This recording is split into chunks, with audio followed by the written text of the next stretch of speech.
తప్పేందో, పరిశుద్ధత ఏంటో, అపవిత్రత ఏంటో అర్థం కావట్లా. దేవుని ఆరాధిస్తున్నారు కానీ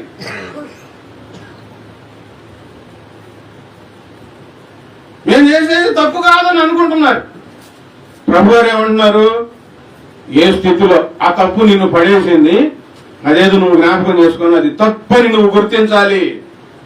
అపవిత్రతని నువ్వు గుర్తించాలి.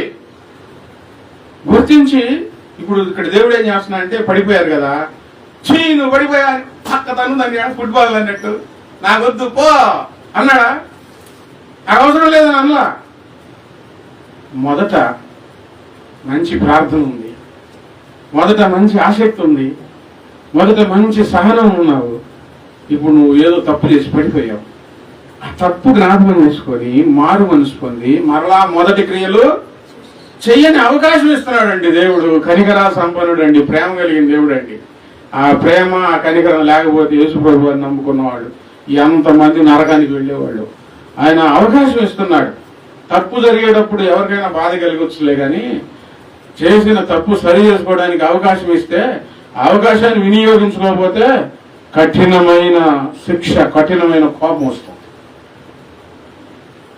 దేవుడు ఇచ్చిన అవకాశాలు ఏం చేయాలి? నిర్లక్ష్యం చేయకూడదు.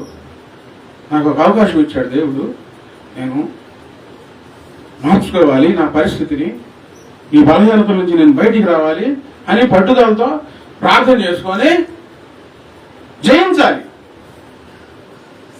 అన్నయ్య, నాకు పిచ్చి పిచ్చి ఆలోచనలు వస్తున్నాయి, దేవుని దగ్గర ఇది రాకూడదు కదా అంటే రాకూడదు. మరి నాకు ఆలోచనలు వచ్చినప్పుడు నేను చేసిన ప్రార్థన దేవుని దగ్గరికి చేరదు కదా, అదే నా ఆలోచన అన్నయ్య అన్నాడు.